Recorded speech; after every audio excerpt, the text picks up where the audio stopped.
So today we're talking about 3 books by Justin A. Reynolds, Ryan La Sala, and TJ Klune. So stick around. Hey friends, Roger here, and welcome to my channel, Rogers Reads. So today I'm kind of starting a new series. It's going to be called Quick and Dirty Reviews. So every time I read 3 books in a specific genre, and I'm going to do a little video chatting about those books. And I think I may do this instead of my monthly wrap-up. So rather than talking about 16 books in one agonizingly long video, I thought I would break it up. So this way people can watch videos only for the genres that interest them.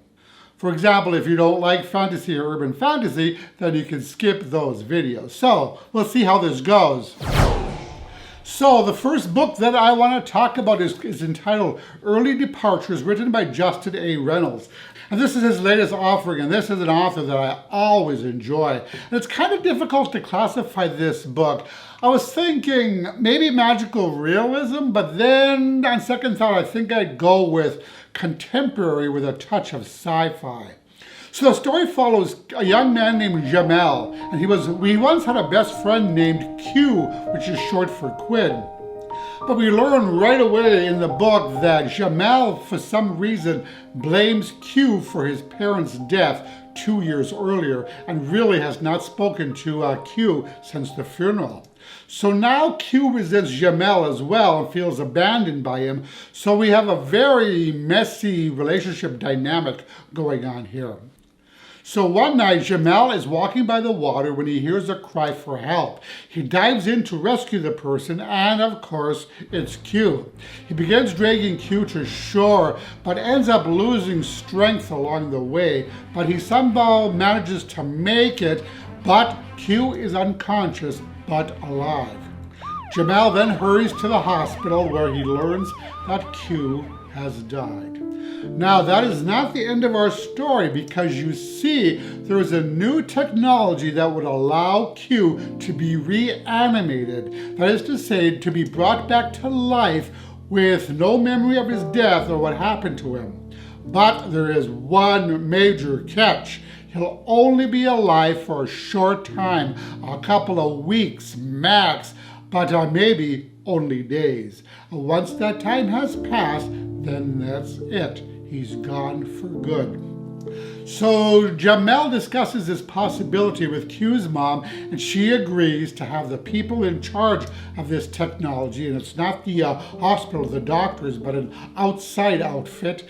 So she agrees to allow Q to be brought back to life with the stipulation that nobody is to tell Q that he died or that his days are numbered. So I really love redemption stories, and that's what we kind of have here, as Jamel has one more chance to make things right with Q.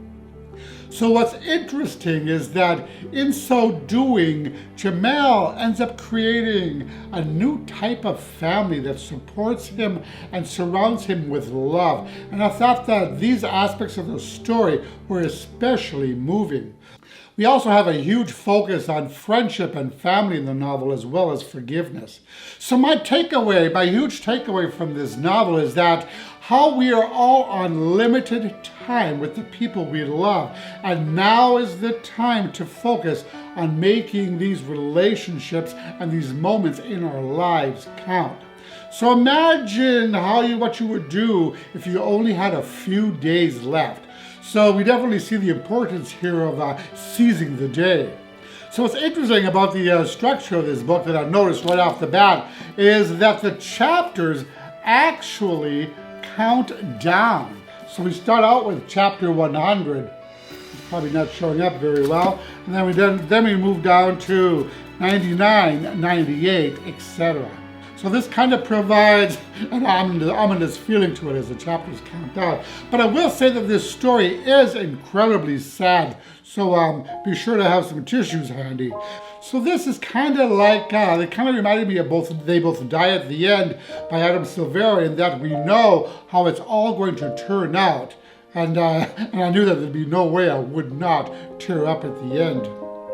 So the book, it's beautiful, heartfelt, happy, but of course, very heartbreaking as well. And I really ended up loving this story. I love the entire premise of this story where a grieving young man gets a second chance to say goodbye to someone he's lost and maybe even make up for some of his past mistakes in the process. So Early Departures, it really provides a lot to think about and contemplate, such as how forgiveness cannot be expected or assumed, but only hoped for. We see that in the early days after Q's reanimation. And of course, there's the theme of living life to the fullest now, because you never know. So that in mind, this is a reminder to not waste our time being angry and resentful with others. You know, I remember once a speaker once said that being angry about something that happened in the past is like investing in a mausoleum. It will never pay off. So this may be one of those books, well actually it will be one of those books that I'll want to reread at some point. It totally surprised me about how it wasn't really about death per se, but rather it was a celebration of life, friendship, and family. So yes, another new favorite by Justin A. Reynolds. I love this author. So the next book I'm going to talk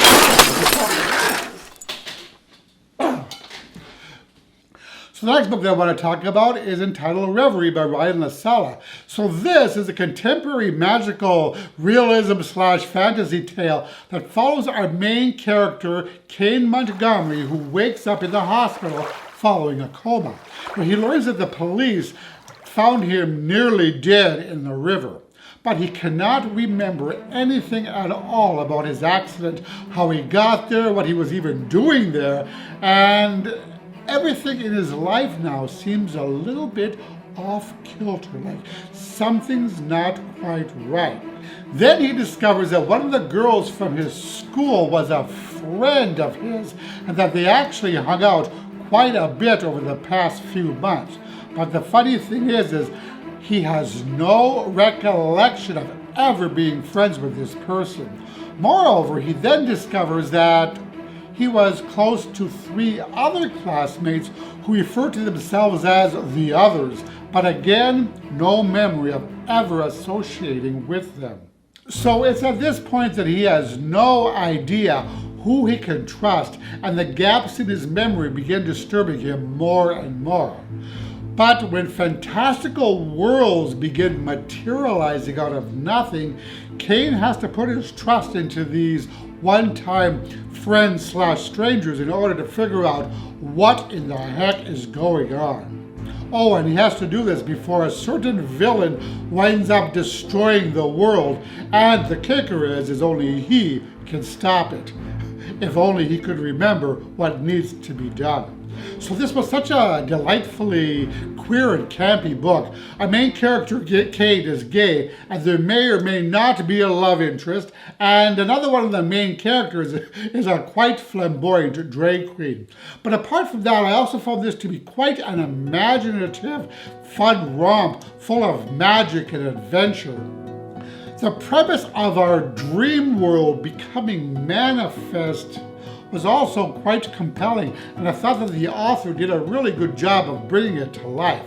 Now, this book has stunning visual imagery and really solidified that whole concept for me. But what I especially enjoyed, however, was why and how these dream worlds, or reveries as they're called in the book, came into being, and how they could prove deadly for all of those involved. So it was so much fun journeying along with Kane as he tried to fill in the gaps in his memory until he discovers the sinister and dangerous truth about his and the others' situation. So I thought this was quite an ambitious novel, and I really ended up enjoying this fascinating world that the author created here.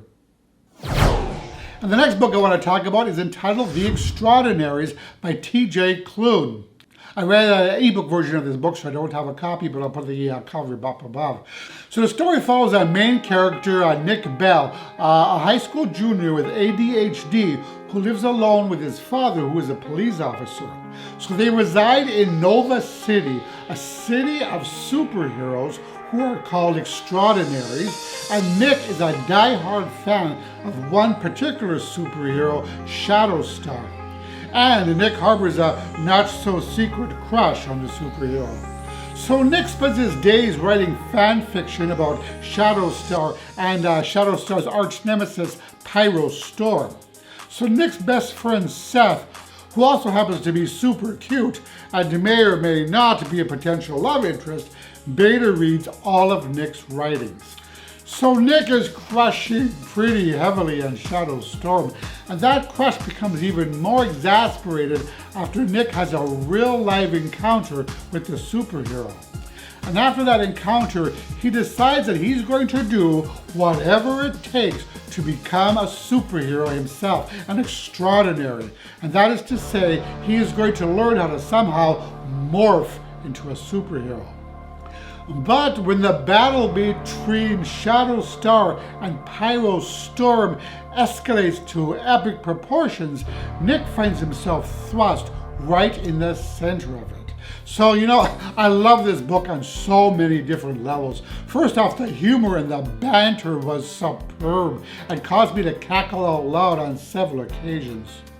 The author's witty and clever use of language also succeeded in bringing a smile to my face all throughout the story. It was so much fun following along with Nick and his friends as Nick learned not only about himself, but also about the superheroes that he worships. I ended up falling in love with this fumbly, cluely, bumbling person with all of his flaws and shortcomings, rendering him utterly endearing and adorable. I also enjoyed how everything he did ended up landing him in hot water.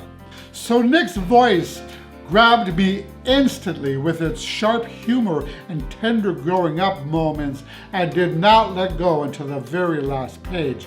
This is really open-hearted storytelling at its best. And humor is often tough for me, but I felt that the author really nailed it here. And the fluffy, romantic aspect of the story, notably the angsty and sometimes infuriating mutual pining between two of the characters, really warmed my heart as I found myself rooting for them to get together.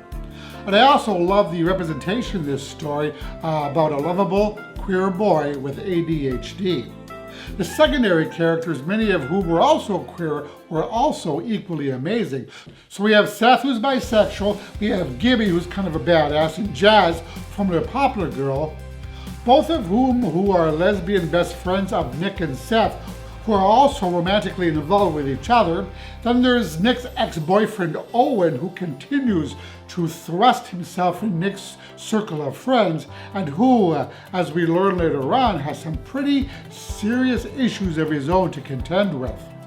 Now, speaking of serious issues, at first glance, The Extraordinaries seems like a fun, lighthearted romp, but as is typical of a TJ Klune novel, it delves into some pretty serious topics, such as grief, ADHD, death of a parent, loss, self-discovery, complicated relationships, and perhaps most importantly, self-acceptance, all of which were handled expertly by the author. Now, the author, whom I believe is neurodiverse himself, masterfully portrays Nick's struggles with ADHD, such as his difficulty concentrating, his chaotic thoughts, his challenges at school, and how his verbal filter doesn't always come to his rescue. Additionally, I thought that the author illustrated nicely the strain that ADHD can sometimes cause in one's relationships. But that being said, the author does give Nick a fantastic circle of support in both his father and his friends. So all in all, I found The Extraordinaries to be a delightful, poignant novel that's heartbreaking in places, angsty in others, but with exciting twists and surprises along the way. As is typical of this author's work, I was immediately captivated by the superlative writing and remained riveted throughout the entire novel. The characters were not only compelling, but also relatable, and no doubt many people will be able to see themselves in the characters in these pages. I felt that this was a perfect blend between lightheartedness and seriousness, and I absolutely love this little gem of a novel, and I found it wildly entertaining with its secret identities, its mysteries, and its tender coming of age. Now, the book did leave a possibility for a sequel, and I hope that the author continues on with this delightful world and these delightful characters. So that is it for this little quick and dirty review. If you like this video, please click the like button below, as it really helps my channel out and helps it to get discovered. And as always, I thank you so much for watching. I really appreciate all of your support, and I will talk to you all in the next video. Roger and out. Ooh.